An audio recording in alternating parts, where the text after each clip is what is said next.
परम पूज्य गुरुदेव एवं परम वंदनीय माता जी की सूक्ष्म उपस्थिति को साक्षी मानकर गायत्री मंत्र के साथ अपनी बात प्रारंभ करना चाहूँगा।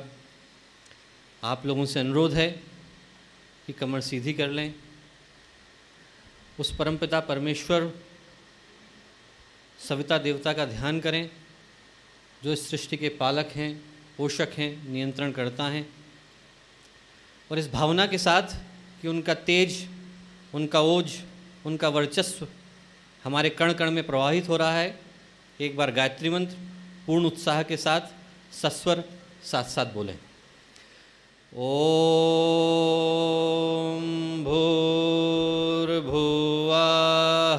स्वः तत्सवितुर्वरेण्यं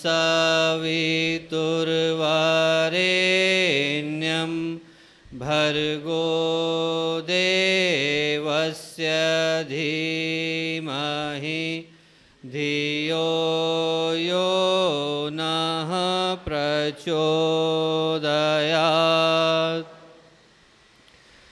इस राष्ट्रीय युवा चेतना शिविर में भाग लेने के लिए आए मेरे युवा साथियों, प्यारे भाइयों एवं बहनों, मित्रों, मनुष्य के जीवन में कुछ शाश्वत संभावनाएं हैं और इनमें से एक है परिवर्तन की आकांक्षा, ए डिज़ायर टू चेंज। इस सृष्टि में ऐसा कुछ भी नहीं है जो कभी न कभी, कहीं न कहीं, किसी न किसी रूप में, किसी न किसी माध्यम से परिवर्तन की इच्छा न रखता हो। प्रगति, विकास, परिवर्तन ये हमारे जीवन के मूलभूत और आवश्यक सत्य हैं और इनके बिना इस सृष्टि में कुछ भी संभव नहीं। बदलना हर एक को पड़ता है। तालाब कितना भी बड़ा क्यों ना हो, पर पानी रुकेगा तो सड़ेगा, और झरना कितना भी छोटा क्यों ना हो, पानी बहेगा तो आगे बढ़ेगा। और जीवन इसी प्रवाह का नाम है। जीवन का मतलब है प्रवाह, जीवन का मतलब है गति, जीवन का मतलब है फोर्स, जीवन का मतलब है ऊर्जा, जीवन का मतलब है यौवन, जीवन का मतलब है जवानी। जवानी वो जो रुकने का नाम न ले, जवानी वो जो पर्वतों से टकरा जाए, जवानी वो जिससे समंदर सिहर जाए, जवानी वो जो वसंत की तरह आए और फूलों की तरह मुस्कुराए, जवानी वो जो पानी की तरह बरसे और आग की तरह लपलपाए। मित्रों, जवानी उम्र देख करके नहीं आती। फिर से बोलूँगा, जवानी उम्र देख करके नहीं आती। जवानी आती है उमंग से, जवानी आती है उत्साह से, जवानी आती है उल्लास से। नहीं भाई साहब, आज तो हम 21 साल के हो गए हैं और हम तो दाढ़ी मूछ बना लेते हैं, कपड़े भी खुद पहन लेते हैं, मम्मी ने लड़की देखी है, अगले साल शादी हो जाएगी। बहुत बहुत बधाई आपको, बहुत बधाई आपको, पर जवानी की ये परिभाषा नहीं है। जवानी की परिभाषा होती है उमंग से, जवानी की परिभाषा होती है उल्लास से। जवानी का मतलब है क्रांति, और क्रांतियाँ चेतावनी दे करके नहीं आती। क्रांतियाँ दबे पांव आती हैं, हमारे दिलों में सुगबुगाहट पैदा करती हैं और हमारे कलेजों को झकझोर करके जाती हैं। और मित्रों, क्रांतियाँ जवानी हर एक के जीवन में नहीं आती। किसके जीवन में आई थी जवानी? कुछ उदाहरण देता हूँ मैं आपको। समर्थ गुरु रामदास का नाम सुना होगा आपने। मित्रों, समर्थ गुरु रामदास के जीवन में जवानी आई जब शादी कराने वाले पंडित ने कहा सावधान, एक, सावधान, दो, तीसरी बार सावधान कहने से पहले क्या हुआ? रामदास भाग गया, रामदास जवान हो गया, रामदास के अंदर उमंग आ गई, उत्साह आ गया, उल्लास हो गया और रामदास जवान हो गया, रामदास समर्थ गुरु हो गया। शंकराचार्य का नाम सुना है आपने? मित्रों, शंकराचार्य 32 वर्ष जिए और 32 वर्षों में 320 वर्षों का काम कर गए। शंकराचार्य के जीवन में जवानी आई जब वो 8 साल के थे। 8 साल के शंकराचार्य ने सोचा कि मैं अपने लिए जी करके क्या करूँगा, समाज के लिए जीऊँगा, संन्यास लूँगा। जब उसने अपनी माँ को बताया तो माँ ने कहा, अरे अभी तो इतना छोटा सा है, मेरा तो कोई और है भी नहीं, अभी तो तुझे शादी करनी है, बाल बच्चे पैदा करने हैं, मुझे पोते पोतियों का मुंह देखना है। पर शंकराचार्य के मन में कुछ और था। क्या किया शंकराचार्य ने? शंकराचार्य पानी में कूद गए। बोले, मेरा पैर तो घड़ियाल ने पकड़ लिया है, तभी छोड़ेगा जब आप सन्यास देने की आज्ञा दोगे। और क्या हुआ? मित्रों, शंकराचार्य सन्यासी हो गए, वो शंकराचार्य जवान हो गए, उनके अंदर उमंग आ गई, उनके अंदर उत्साह आ गया, उनके अंदर उल्लास आ गया। जवानी की परिभाषा है उमंग, जवानी की परिभाषा है उल्लास। जवानी की परिभाषा ये है कि आप में से हर एक के जीवन में हर क्षण जवानी आ सकती है। जवानी उम्र देख करके नहीं आती। एक और 8 साल का बच्चा था, नचिकेता का नाम सुना होगा आपने, वाजश्रवा का पुत्र नचिकेता। कठोपनिषद का हीरो नचिकेता। कठोपनिषद क्या है? कठोपनिषद नचिकेता की जवानी की कथा है। कठोपनिषद नचिकेता की उमंग की कथा है। कठोपनिषद नचिकेता के उल्लास की कथा है, नचिकेता के बलिदान की कथा है। 8 साल का बच्चा मृत्यु से टकरा गया, क्या है? जवानी की कथा है। क्षुरस्य धारा निष्ठा दुरत्या दुर्गम पथस्तत कवियो वदंती। 8 साल का बच्चा और यम से आंखों में आंख डाल के सवाल करता है कि मुझे बताइए अध्यात्म क्या है? क्या है? जवानी की कथा है। 8 साल के बच्चे को अपने कपड़े पहनने का शऊर नहीं होता और 8 साल का बच्चा यम के दरवाजे पे खड़े होकर के उससे सवाल पूछता है कि मुझे बताइए कि आत्मविद्या क्या है और अध्यात्म क्या है। ये जवानी की कथा है। मित्रों, जवानी उम्र देख करके नहीं आती। मुझको आ सकती है, आपको आ सकती है, और 60 साल के लोगों को आ सकती है, 70 साल के लोगों को आ सकती है। हमारे बीच में अग्रज लोग बैठे हैं, सबके सब जवान हैं, सबके सब अंदर से युवा हैं, सबके सब अंदर से उमंग और उत्साह लिए हुए हैं। गोस्वामी तुलसीदास जी का नाम सुना है आपने? 89 वर्ष की उम्र में तुलसीदास जी ने रामचरितमानस लिखनी शुरू करी। क्या है? जवानी की कथा है। 89 वर्ष की उम्र में, 89 ईयर्स की उम्र में। सात वलेकर जी का नाम पता है आपको? सात वलेकर जी ने रिटायरमेंट के बाद संस्कृत सीखनी शुरू करी और चारों वेदों का भाष्य कर दिया। जवानी की कथा है। एक और नाम बताऊंगा आपको, क्लिफ यंग का नाम सुना है आपने? मित्रों, ऑस्ट्रेलिया में दुनिया की सबसे कठिनतम रेस होती है, सबसे कठिनतम दौड़ होती है। 1200 किलोमीटर की दौड़ साल में एक बार आयोजित होती है, जिसमें आपको रेगिस्तान से गुजरना होता है, जंगलों से गुजरना होता है, पहाड़ों से गुजरना होता है, समुंदर से गुजरना होता है, जाने कहाँ कहाँ से गुजरना होता है। 1983 में उस रेस में भाग लेने के लिए क्लिफ यंग पहुँचा। नाम तो उसका यंग था, पर उम्र थी 61 साल। उम्र थी 61 साल। जब उसको लोगों ने देखा तो कुछ लोग तो हंसे और कुछ लोग घबराए कि अरे भैया, ये बूढ़े आदमी को हार्ट अटैक हो गया तो हमारा क्या होगा? 1200 किलोमीटर की दौड़ है। पर क्लिफ यंग दौड़ा। क्लिफ यंग दौड़ा, पूरे उत्साह के साथ दौड़ा, पूरे उमंग के साथ दौड़ा, और न केवल दौड़ा बल्कि उस दौड़ को जीता भी। अगले साल से उस रेस का नाम बदल के क्लिफ यंग रेस कर दिया गया। मित्रों, ये जवानी की कथा है। पहली बात मैं आपसे कहना चाहूँगा कि जीवन का मतलब है प्रवाह, जीवन का मतलब है गति। पानी आगे की तरफ बढ़ता है, पीछे की तरफ नहीं आता। हमारे जीवन का एक मकसद होना चाहिए कि हमारे जीवन में प्रगति हो, आगे की तरफ हो, विकास हो, प्रोग्रेस हो, डेवलपमेंट हो, जो कुछ हो आगे की तरफ हो। दूसरी बात ये कि हमारे जीवन का प्रतिक्षण, हमारे जीवन का हर क्षण जवानी से भरा पूरा हो, उल्लास से भरा पूरा हो, उत्साह से भरा पूरा हो। जवानी का मतलब है जोश, जवानी का मतलब है कयामत, जवानी का मतलब है क्रांति। और ये हम लोगों का अभूतपूर्व, अद्भुत, विलक्षण सौभाग्य है कि एक ऐसी ही क्रांति हम सबके जीवन में आई। उस क्रांति का नाम है परम पूज्य गुरुदेव। मतलब परम पूज्य गुरुदेव का जीवन एक क्रांतिकारी का जीवन है।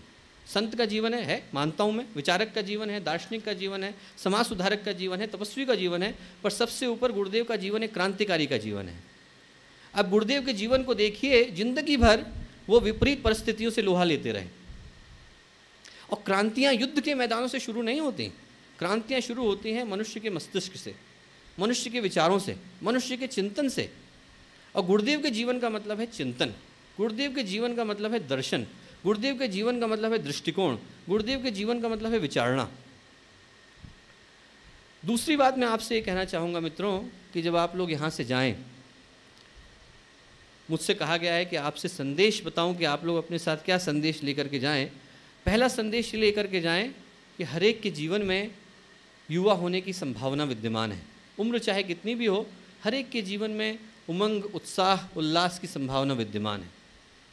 दूसरा संदेश ये लेकर के जाएं कि आप अपने साथ यहाँ से गुरुदेव को ले जाएं, अपने मस्तिष्क में सजा करके ले जाएं, अपने छाती में सहेज करके ले जाएं, पर गुरुदेव के असली स्वरूप को अपने साथ ले जाएं।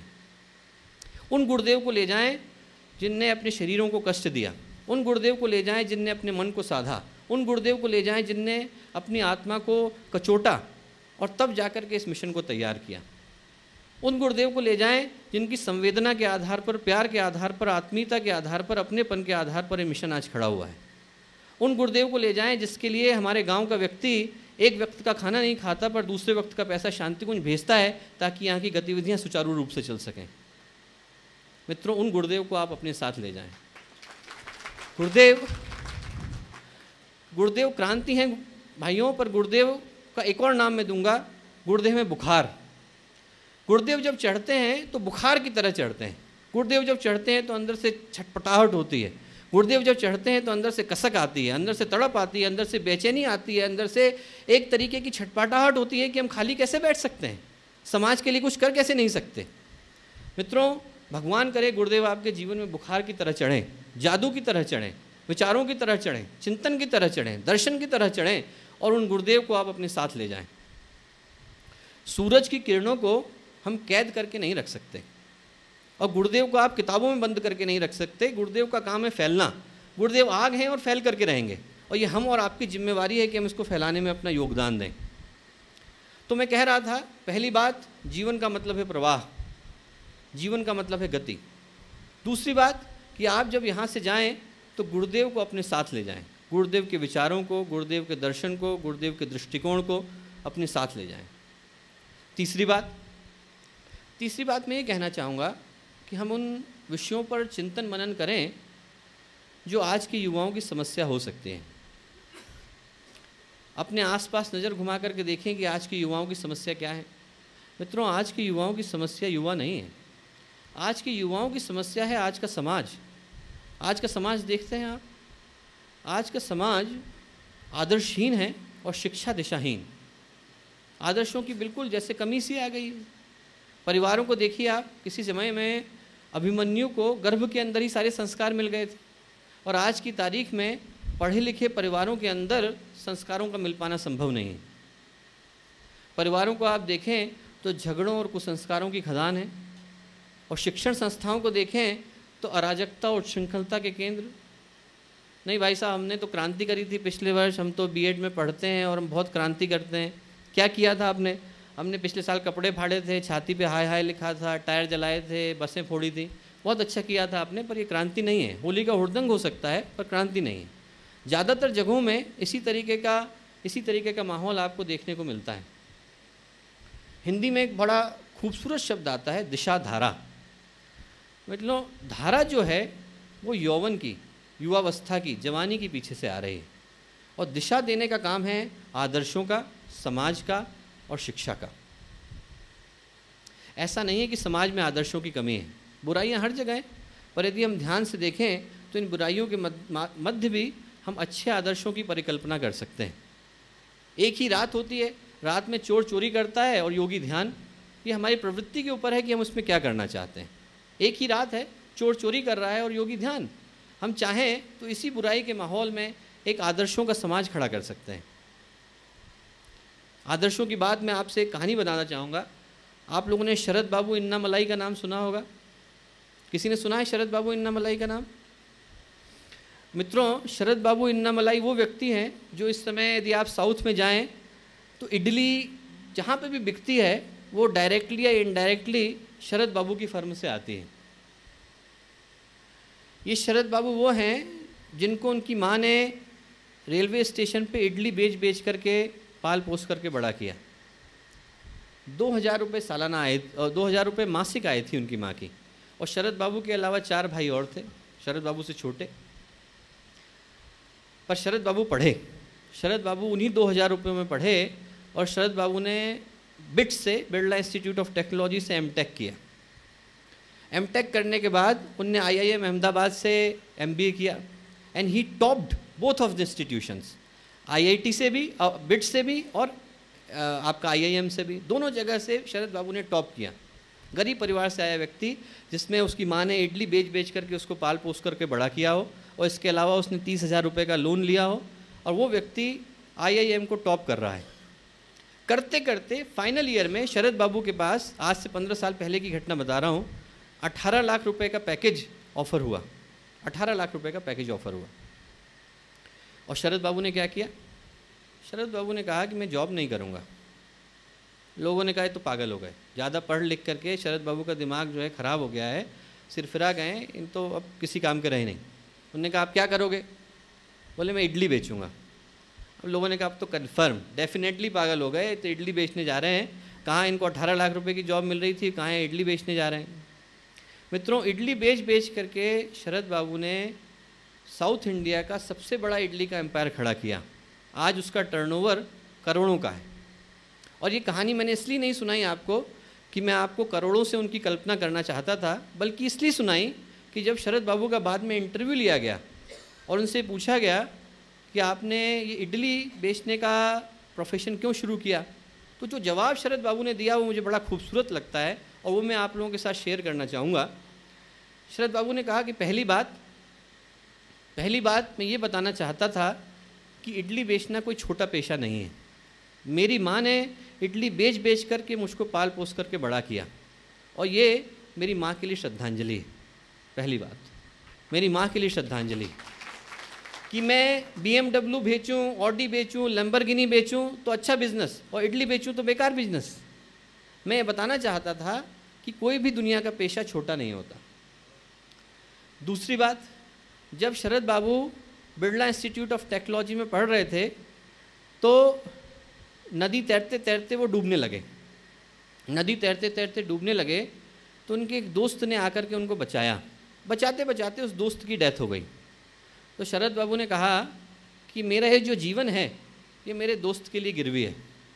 शरीर मेरा है पर हक उनका है और आज के बाद मैं अपने लिए नहीं जीऊँगा, अपने दोस्त के लिए जीऊँगा। यदि वो होता जिसने अपना सब कुछ मेरे लिए छोड़ा तो वो कैसे जीता, तो मैं अपने लिए नहीं जी सकता। वो शरद बाबू आज भी 2 कमरों के मकान में रहते हैं, भले से ही करोड़ों के मालिक हों। उसी कमरे में रहते हैं जहाँ पर कि उनकी माँ ने उनको पाल पोस करके बड़ा किया। मित्रों, तीसरी बात शरद बाबू ने कही कि मैं चाहता था कि मैं एक ऐसा एम्पायर खड़ा करूं जहां पर 10वीं पास, 12वीं पास, BA पास व्यक्ति को भी जो है पूरी तरह जॉब मिल जाए। He created jobs for 10,000 people. Idli बेच करके 10,000 लोगों के लिए एम्प्लॉयमेंट उन्होंने खड़ा किया। आपको इंजीनियरिंग की डिग्री की आवश्यकता नहीं है, डॉक्टरी की डिग्री की आवश्यकता नहीं है, आपको अकाउंटेंट होना जरूरी नहीं है, लॉयर होना जरूरी नहीं है। आप 8,000 10,000 रुपये कमा रहे हैं इडली बेच के। मित्रों, ऐसे आदर्शों की हमारे समाज में कमी नहीं है। ऐसे आदर्शों को हम अपने चारों ओर ढूंढ सकते हैं। ज़रूरत है सिर्फ इतनी कि हमारी दिशा सही हो। इसके बाद मैं आप लोगों के साथ कुछ संकल्पों को शेयर करना चाहूँगा। हम लोगों ने उन संदेशों पर बात करी कि जिन संदेशों को हम लोग घर ले जाएं।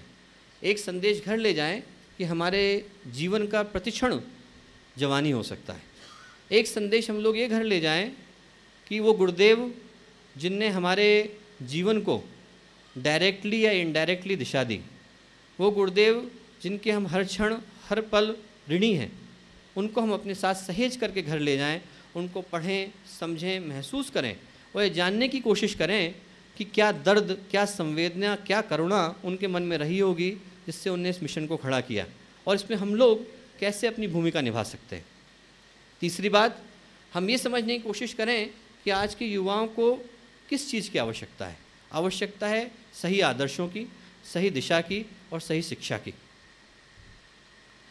अब मैं आपसे बात करना चाहूँगा कुछ संकल्पों की। चूँकि ये विदाई का प्रकरण है और हम लोग यहाँ पर यह विचार विमर्श करने के लिए एकत्रित हुए हैं कि हम यहाँ से क्या संदेश लेकर के घर जाएं। मित्रों, वर्तमान समय, जैसा कि कल कपिल माँ जी बता रहे थे, कि बहुत असाधारण और अभूतपूर्व है। ऐसा समय जो पहले कभी नहीं आया।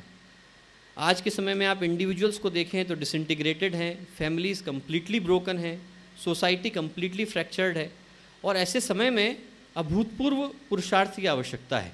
ऐसे पुरुषार्थ की आवश्यकता जो पहले कभी नहीं किया गया। तो इस प्रकरण में पहले पुरुषार्थ की मैं आपसे मांग करूंगा, वो है साधनात्मक पुरुषार्थ। साधनात्मक पुरुषार्थ। मित्रों, संगठन, संस्थाएं, आंदोलन धन बल जनबल से उतने खड़े नहीं होते जितने तप बल से खड़े होते हैं। ये जो संस्था है, इसका जो आप इतना प्रभाव, इतना विस्तार, इतना सब जगह प्रेजेंस देखते हैं, इसके पीछे गुरुदेव की तपस्या है, इसके पीछे गुरुदेव का पुण्य है। और हम लोग चाहें कि हम लोग इस यज्ञ में कैसे न कैसे करके अपनी किसी तरीके की आहुति तो दें। मेरी आप लोगों से प्रार्थना होगी कि साधनात्मक पुरुषार्थ के रूप में 300 लोग यहाँ पर मौजूद हैं।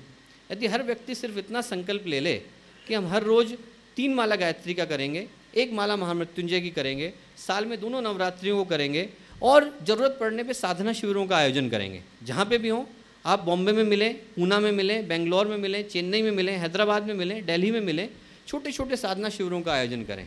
इससे जो ऊर्जा निकलेगी, इससे जो रश्मियाँ निकलेंगी, इससे जो प्रवाह होगा, वो सूक्ष्म के वातावरण को परिष्कृत करने में महती योगदान देगा।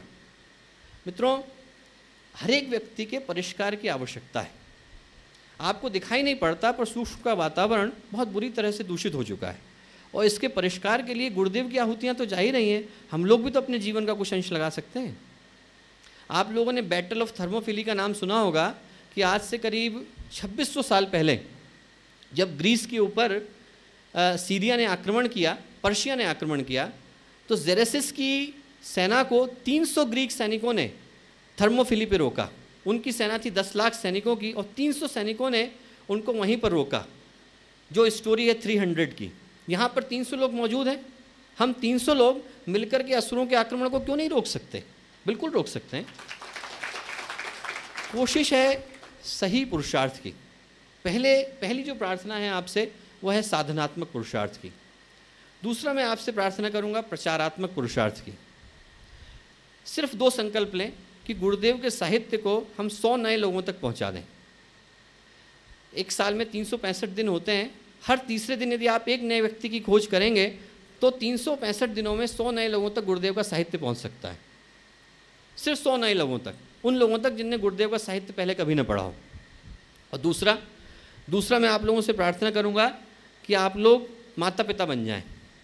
आप लोग 18 साल के हैं तो क्या, और 68 साल के हैं तो क्या, आज से आप लोग माता पिता बन जाएं और आप विश्वविद्यालय को गोद ले लें।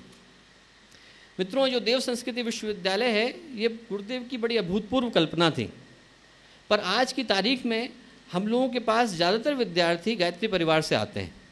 हम लोग चाहेंगे कि यहाँ पे 300 लोग हैं और हर 300 व्यक्ति यदि 5-5 नए स्टूडेंट्स को विश्वविद्यालय भेजे और ये कोशिश करे कि उनके जीवन में सही मूल्य, सही आदर्श, सही संस्कार विकसित हों, तो ये गुरुदेव का जो सपना है ये साकार हो जाएगा।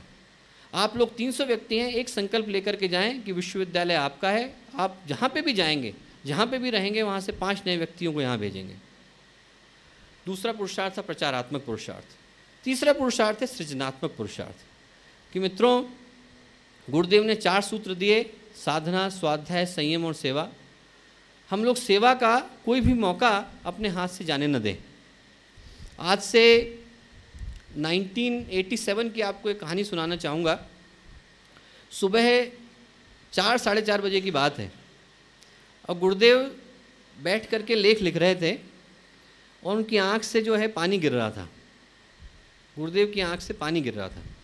तो माता जी ने बोला कि गुरुदेव, अब तो सब बच्चे आ गए हैं, यहाँ पे लोग लेख भी लिख लेते हैं, तो आप इनको क्यों नहीं बताते? आप क्यों परेशान हो रहे हैं सुबह 3:30 बजे? इनको बता दीजिए, ये लोग लिख लिया करेंगे। तो गुरुदेव बोले, माता जी, मैं अपने बच्चों की गाड़ी में इतना तेल डाल देना चाहता हूँ, मैं अपने बच्चों की गाड़ी में इतना तेल डाल देना चाहता हूँ कि इन लोगों को सिर्फ स्टीयरिंग चलाने की ज़रूरत रह जाए, कि पीछे से ताकत इतनी ज़्यादा हो कि इन लोगों को सिर्फ स्टीयरिंग चलाने की ज़रूरत रह जाए। मित्रों, इतनी छोटी सी जिम्मेवारी तो हम लोग निभा ही सकते हैं कि यदि हमें सिर्फ गाड़ी को सही दिशा देनी हो, यदि हमें उसे सिर्फ सही डायरेक्शन में ले जाना हो, इतना काम तो हम लोग कर ही सकते हैं। पीछे से परमात्मा का आशीर्वाद है, पीछे से दिव्य सत्ता का सहयोग है। इतना काम क्या हम अपने आप से आशा नहीं रख सकते? बिल्कुल रख सकते हैं। मैं सिर्फ अपनी बात को फिर पुनः समराइज़ करना चाहूँगा कि यहाँ से जो संदेश आप लोग लेकर के जाएं वो ये कि आज के बाद हमारे जीवन का हर दिन, हर क्षण वासंती हो, हर क्षण उल्लास से भरा हुआ हो, हर क्षण उत्साह से भरा हुआ हो, हर क्षण गुरुदेव के लिए हो, हर क्षण सही आदर्शों के लिए हो, हर क्षण सही मूल्यों के लिए हो, हर क्षण सही प्रिंसिपल्स के लिए हो। और हम ये कोशिश करें कि आने वाले समाज के लिए, आने वाली पीढ़ी के लिए कुछ हम ऐसा कर जाएं जो उनको हमेशा के लिए याद रहे। बशीर बद्र ने एक बड़ी अच्छी लाइन लिखी है, उसको कह कर के मैं अपनी बात समाप्त करना चाहूँगा, क्योंकि ये विदाई का प्रकरण नहीं है, ये आवाहन का प्रकरण है। हम लोगों के यहाँ भारतीय संस्कृति में अंत की कल्पना नहीं करी गई। मृत्यु भी एक अवस्था है, मृत्यु को भी हम मानते हैं कि इसके बाद आप नए जीवन में और नए आयाम में प्रवेश करेंगे। तो ये समापन का अवसर नहीं है, ये शुभारंभ का अवसर है, ये आगाज़ का, अंजाम का अवसर नहीं है, आगाज़ का अवसर है। और मैं ये चाहूँगा कि एक बशीर बद्र की 2 लाइनों के साथ अपनी बात समाप्त करूँगा। जहाँ भी जाएगा रोशनी लुटाएगा, जहाँ भी जाएगा रोशनी लुटाएगा, किसी चिराग का अपना कोई मकान नहीं होता। मित्रों, आप लोग उसी चिराग की तरह जाएं, जहाँ जाएं रोशनी लुटाएं, जहाँ जाएं वहाँ पे गुरुदेव के विचारों को पहुँचाएं, जहाँ जाएं वहाँ पर उमंग उत्साह उल्लास पहुँचाएं। इसी भावना के साथ, इन्हीं मंगल कामनाओं के साथ मैं अपनी बात समाप्त करता हूँ। धन्यवाद। मैं अपनी कोई बात जोड़े बिना परम श्रद्धेय डॉक्टर चिन्मय पंड्या जी से अनुरोध करना चाहूँगा, निवेदन करना चाहूँगा कि वे इस मनोभाव के साथ ही जो माता जी ने हमसे अपेक्षा करी, हमें संकल्प दिलवाएं, हमें पाथे दें। आदरणीय डॉक्टर चिन्मय पंड्या जी। तो आप सब लोगों के पास कागज़ पहुंच चुका होगा।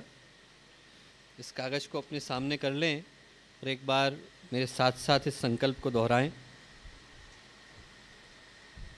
परम पूज्य गुरुदेव एवं परम वंदनीय माता जी के सूक्ष्म सानिध्य में